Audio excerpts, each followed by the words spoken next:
जय हिंद साथियों, नमस्कार। आप सभी का एक बार फिर स्वागत करता हूं मैं इस वीडियो में, जिसमें हम चर्चा करेंगे इक्वल एमएसपी, एमएससीपी और एनएफयू के ऊपर।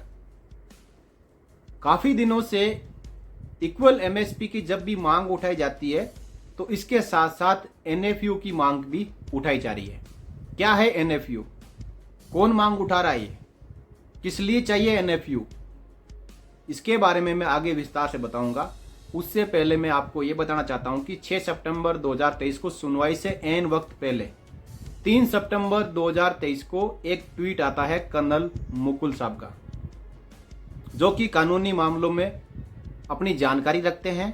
और वो कहते हैं कि जेसीओ और जवानों को MSCP, modified assured career progression scheme, इसका फायदा बहुत समय पहले मिल चुका है, यानी छठे पे कमीशन में मिल चुका है, जबकि अधिकारियों को एनएफयू का फायदा अभी तक नहीं मिला।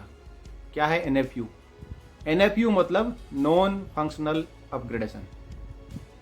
सिविल सर्विसेज में आईएएस, आईपीएस, आईएफएस जितने भी सर्विसेज होती है, उनमें एक नियम लागू है कि यदि एक ही बैच के अधिकारियों में से किसी एक अधिकारी को फर्दर प्रमोशन मिल जाता है, तो जिस अधिकारी को जो प्रमोशन मिला है उसको जो भी फायदा मिलेगा पे और पेंशन का, वो उसके बैच के सभी अधिकारियों को मिलेगा, चाहे बाकियों का प्रमोशन हुआ है या नहीं। जैसे कि एक बैच में 50 आईएएस, आईपीएस, आईएफएस जो भी कैडर के अधिकारी हो, उनमें से किसी एक अधिकारी को आगे के लिए प्रमोशन मिल गया तो उसका फायदा ऑटोमेटिकली बाकी उसी बैच के सभी अधिकारियों को पास कर दिया जाएगा। और इसी नियम का हवाला देते हुए आर्म्ड फोर्सेज ऑफिसर्स लगातार ये मांग उठा रहे हैं कि उन्हें भी एनएफयू मिलना चाहिए। जब भी पे कमीशन आता है तो आर्म्ड फोर्सेज के अधिकारी हमेशा कहते हैं कि उनको जो फायदा मिलना चाहिए वो सिविल सर्विसेज के अधिकारियों के जैसा ही मिलना चाहिए, लेकिन सरकार है कि मानती नहीं है। हर बार इनकी जो मांग है उसको ठुकरा दी जाती है। अगला पे कमीशन आता है तो फिर इस मांग को उठा दिया जाता है। इन बिटवीन जहां एक तरफ JCO and OR equal MSP की बात कर रहे हैं, ओआरओपी में हुई पेंशन विसंगतियों को दूर करने की बात कर रहे हैं, तो वहीं पे अधिकारी लगे हुए हैं कि इनको एनएफयू चाहिए। जेसीओ जवानों को सही उनका अधिकार मिला या नहीं मिला, उससे इनको कोई मतलब नहीं है, इनको एनएफयू चाहिए। अब एनएफयू यदि आर्म्ड फोर्सेज में सरकार द्वारा लागू कर दिया जाता है तो क्या होगा कि मान लो कि कोई एक कैप्टन है, मेजर बना, उसके बाद लेफ्टिनेंट कर्नल बना और कारणवश उसका आगे प्रमोशन नहीं हो रहा है, तो वो कर्नल टीएस तक जाएगा।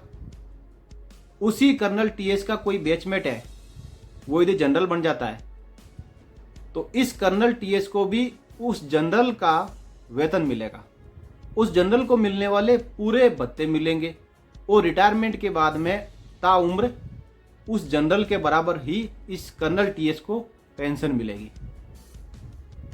तो क्या ये नियम एमएससीपी में है? एमएससीपी और एनएफयू को कंपेयर करना क्या सही है? एमएससीपी में है, यदि कोई एक जवान भर्ती हुआ है, 8 साल तक उसको प्रमोशन नहीं मिलता है तो उसको एमएससीपी नायक दिया जाएगा। 16 साल तक नहीं मिलता है तो एमएससीपी हवलदार दिया जाएगा। और 24 साल तक प्रमोशन नहीं मिलता है तो एमएससीपी नायब सूबेदार का दिया जाएगा। पहली बात तो कोई 24 साल तक ना तो एमएससीपी नायब सूबेदार का फायदा उठा पाता है, केवल एमएससीपी 1 और एमएससीपी 2 ही मिल पाता है, क्योंकि इसमें जो टाइम फ्रेम रखा गया है वो 8, 16 और 24 रखा है। जबकि एनएफयू में ऐसा नहीं है। 2 साल के बाद में जब भी कोई अपना जो बैचमेट है यदि प्रमोट हो गया तो बाकी सभी को उसके बराबर ही फायदा मिलेगा। और ऐसा चाह रहे हैं सेना के अधिकारी भी कि इनको भी फायदा मिले। अच्छी बात है, फायदा आपको मिले, लेकिन आप उसको एमएससीपी से कंपेयर ना करें। एमएससीपी अलग चीज है कि प्रमोशन मिले ही ना, उस स्थिति में किसी के साथ में कंपैरिजन किए बिना 8, 16 और 24 साल में फायदा मिलता है। जबकि एनएफयू में कोई टाइम ब्रैकेट नहीं है, कोई टाइम फ्रेम नहीं है, कभी भी एनएफयू आपको मिल सकता है। चलिए NFU और MSP के बारे में यहां पे हमने बात की। अब बात करेंगे इक्वल MSP की। इसी ट्वीट में कर्नल मुकुल साहब ने कहा है कि इक्वल MSP के जितने भी केस दायर किए गए हैं उन केसेस में कोई फायदा नहीं है, वो केस जीतने लायक है ही नहीं। और इक्वल MSP कभी भी जेसीओ जवानों को मिलने वाला नहीं है। तो साथियों, 6 सितंबर को सुनवाई और 3 सितंबर को ट्वीट आना, इसका मतलब यह है कि जेसीओ जवानों का जो मोरल है उसको डीमोरलाइज करना। ऐसे ट्वीट को देखकर पढ़कर किसी को भी हताश होने की आवश्यकता नहीं है।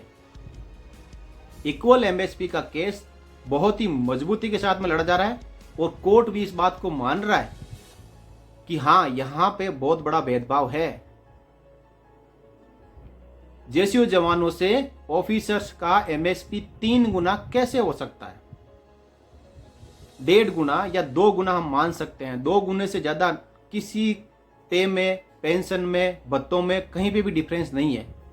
लेकिन इक्वल MSP के तौर पर जो मांग रखी जा रही है, इससे पहले यदि हम देखें तो MSP में सीधा सीधा 5,200 से 15,500 3 गुना ज्यादा ऑफिसर्स की MSP है।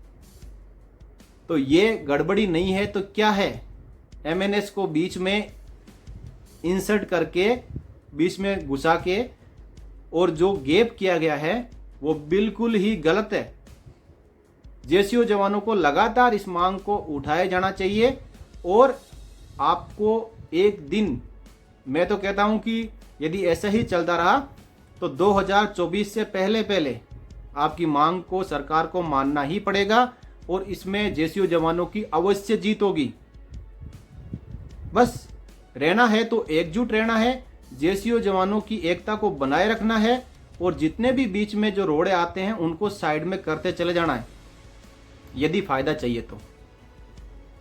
बाकी कुछ जेसीओ जवान आपने हाल ही में देखा होगा, जयपुर में एक पार्टी की रैली हुई थी जिसमें एक कर्नल साहब आए थे, उनके सामने जाके बैठ गए। क्या दिया उस पार्टी ने आपको 40 साल तक? आप OROP करते करते 40 साल आपने निकाल दिए और OROP के नाम पर आपको 1 भी नहीं दिया। अब क्या यदि OROP में जितनी विसंगतियां हैं, ये पार्टी आपको लिख के गारंटी कार्ड देती है कि जो भी आपकी मांगे हैं, 13 सूत्रीय मांगे, वो हम पूरी करेंगे, हम गारंटी के साथ में आपको लिख के देते हैं, तब तो आप जाओ और उनके रैलियों और जो चुनाव प्रचार हो रहा उसके सामने बैठो। नहीं तो यदि आप बैठ रहे हो तो दूसरे जो जेसीओ एंड OR है उनके साथ में गद्दारी कर रहे हो। ये अब आपको सोचना है कि आपको कोई लिख के दे रहा है कि हम आपकी विसंगतियों को दूर करेंगे, तो आप उनके पीछे पीछे घूमो। नहीं तो मौजूदा सरकार से ही आप मांगो कि आपने OROP दिया है लेकिन उसमें कमियां हैं, और लगातार अपनी मांग को उठाते रहो। आ रहा है 2024, किसी को वोट चाहिए होगा तो आएगा आपके पास में, नहीं तो मारो वोट की चोट। तो ये थी जानकारी जो मैंने आपको दी। आपने साथ में ट्वीट भी देखा होगा जो आप देख पा रहे हो, जिसमें लिखा हुआ है कि इक्वल MSP नहीं मिलेगी। अब आप बताएं कि क्या एक कर्नल साहब के कहने से सरकार ये कर देगी कि इक्वल MSP नहीं मिलेगी और जितने भी कोर्ट केसेस किए हुए हैं उनका कोई मतलब नहीं है? अपनी राय कमेंट बॉक्स में रखें। जय हिंद साथियों।